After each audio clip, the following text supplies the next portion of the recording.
We're back. Day later, dollar richer. Now, today we're going to do some talking on Christmases past. I'm going to try to remember back to some of the earliest Christmases that I can recall as a child, and some of the most meaningful Christmases that I can recall, and then we'll see how that brings us into how we celebrate the Christmas season here now with the traditions that we have carried forward. So some of the earlier Christmases that I recall, I had an aunt and an uncle that lived in Michigan, and they had 3 boys, and almost every holiday, Christmas, Thanksgiving, these folks came to our house. And I mean, they were part of our Christmas celebration. It was my mother's sister, Aunt Mildred, which most of you kids I'm sure don't know because she died a number of years ago from complication of sugar, which some of us have today and are constantly struggling with. But in them early days, they was always fun to have there. Grandpa Dominic used to go out and find the biggest tree that he could find. We had 9-foot ceilings, and he wanted that tree to touch the ceiling. Now this was in the earlier days. And this one certain Christmas, I must have been like maybe 2, maybe 3 years old was all. And we came down for the start of Christmas Eve. That's when Uncle Bernard was always there, and that's when we opened our gifts. And I walked into the room, and here was a stocking fastened, tied to the tree that had a puppy in it. Had a puppy in it, hanging on the tree. And I don't know how they did it, because it was a pretty decent sized puppy. And we had that dog for, oh my gosh, quite a while, until finally he got out one time, and the Humane Society dog catcher picked him up and took him. We never had him after that. But he was he was a big dog. I mean, something like a St. Bernard, something that big. And, but that was the Christmas that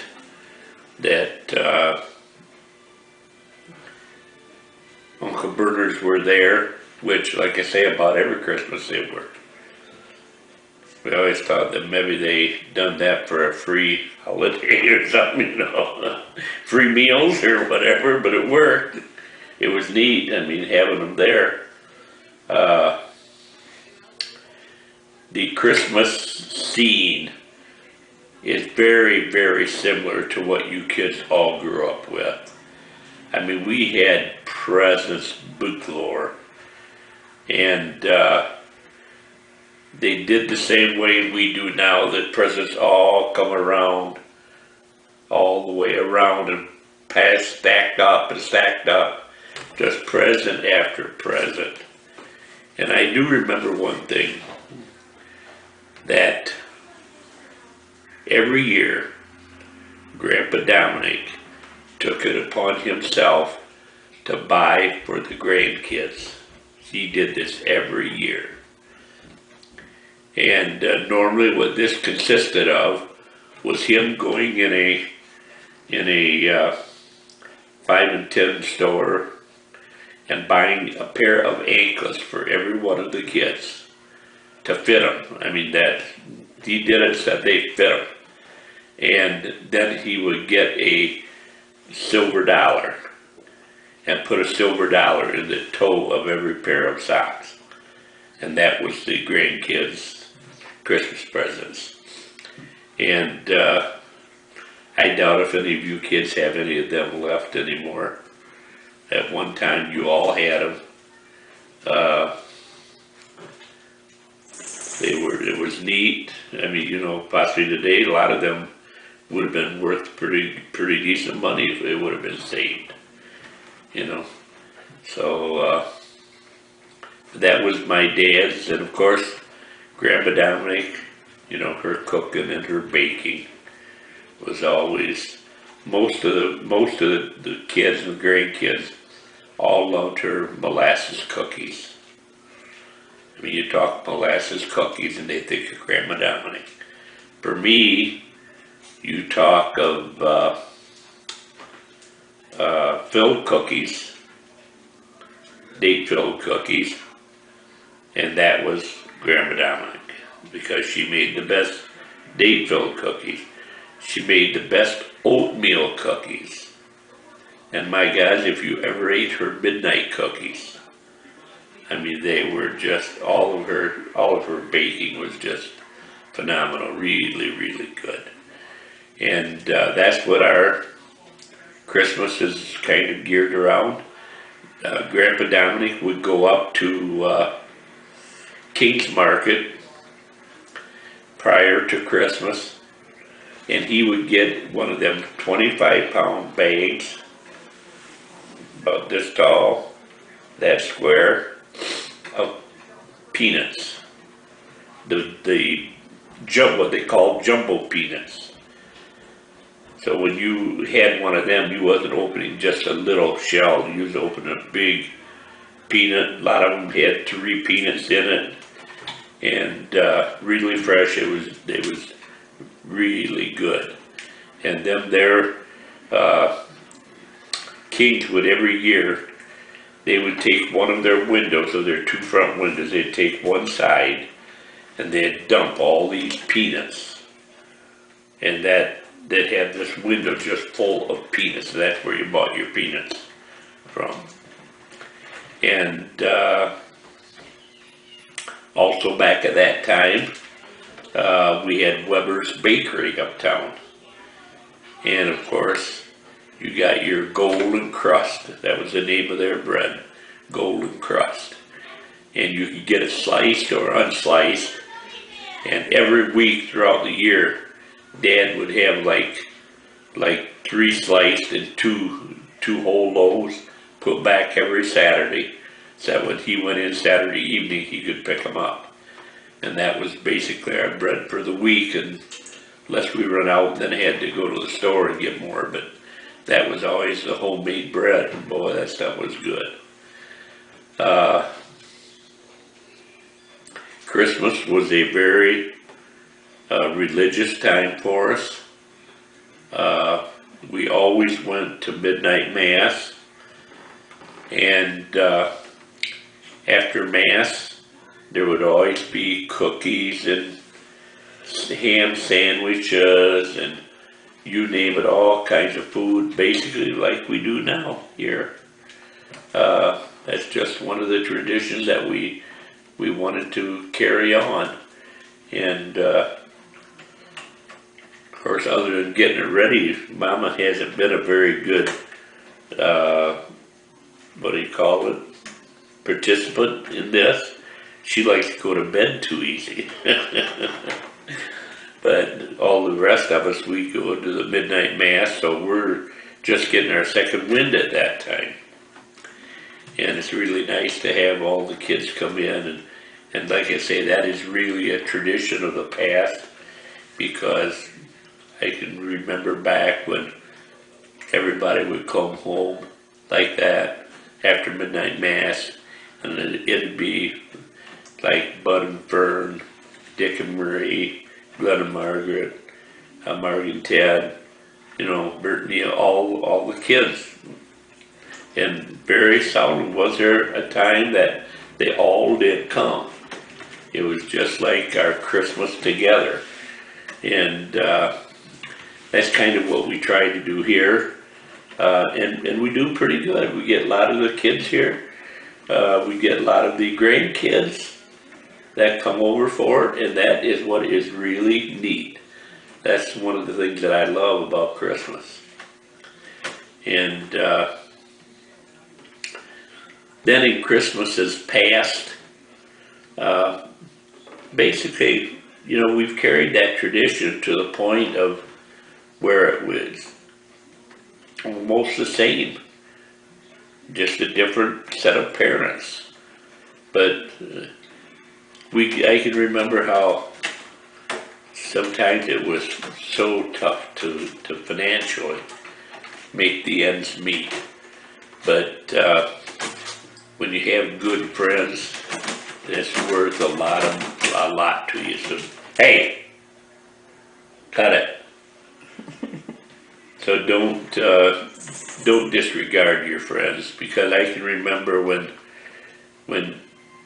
we just didn't have no money at the time, and we'd go up to Kenny Ledgerd at the Western Auto and say, Kenny, we just don't have no money. Can we charge our Christmas stuff and pay it as soon as the new year starts? Of course, he always gave us the go-ahead and whatever we wanted. And we always tried the first part of the year to hit that and get that stuff paid for. We could go over to the Gamble store in Wally Roth, ask the same thing of him, that we'd have more than one place we could shop. We did all of our shopping right here in Wasion.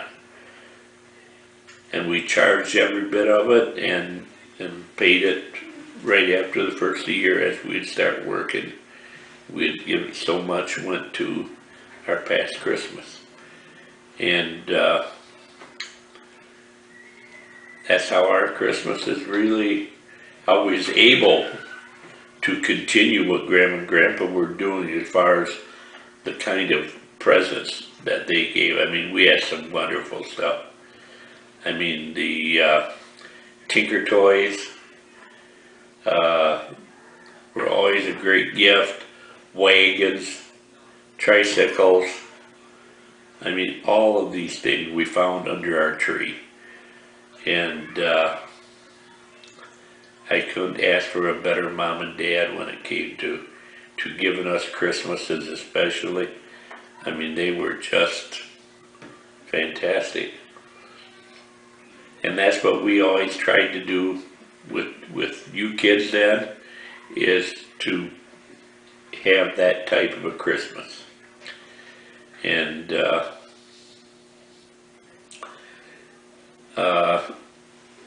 well, I can still picture some of the Christmas Eves when we were in the house on Linfoot Street. And by the way, we didn't have a carpet at that time. It was just hardwood floor. And you see the tree setting there with all these presents around them, and it really brings back great memories. Prior to Christmas, and well, especially on Christmas Eve, because that's when Santa Claus came. But we would go take the kids and we would go out, and a lot of time we even drove as far as Toledo to go out and look at the lights, which we still do to this day. And I'm sure you guys who are now parents do the same with your kids, basically because it's a tradition that you picked up from the family. And well, we used to have some great times when we'd go out for rides and look at different people's Christmas decorations. They didn't used to be as many decorations in the older days as what there has in the last few years. But when there was one, oh, they really did a job. And so you got to learn the places that you knew there was going to be really nice decorations. I can remember going over to Stryker. That one street down Stryker, in Stryker there, was always just a mass of stuff. And that hasn't been that many years ago. They don't do it anymore, but that whole street at one time kind of makes you think of that movie, The Kronks, where they, you know, everybody on that street did their decorations and that. And this year they wasn't going to have Christmas, so they wasn't going to do them. But then in the movie, as time went on, their daughter was coming home for Christmas, so they had to get busy and get their house decorated. They even borrowed the neighbor's Christmas tree. We always, before Christmas, the nativity set is put out, but the crib of the baby Jesus remains empty until Christmas Eve. Then on Christmas Eve, Mom will take the baby and put in his crib, and that's when the joy all starts. That's when Christmas is official now. The baby Jesus is in his bed. Now we can celebrate. Oh, Christmas letters, oh my goodness, yes. That, to this day, is so amazing. It started possibly maybe 10, 12 years ago that it came Christmas and we was opening our gifts, and all of a sudden there was a letter there. And I opened it and I started to read it. And I think I started crying because that letter was from Grandma and it was so real. And that letter has come back every year since that. And every year it is so real. It's just like Mom and Dad are there standing in our midst and talking to us. It just is so nerve-shattering. It really is. I get emotional. And the writer certainly does a wonderful job of keeping track of things that I say and do during the year that she could use on that too. It's very amazing. Like I might somehow leave some beep of something that I did as a kid, and all of a sudden it's being mentioned in this letter when the next Christmas comes, and it makes it just seem so real. So real. And I love them letters.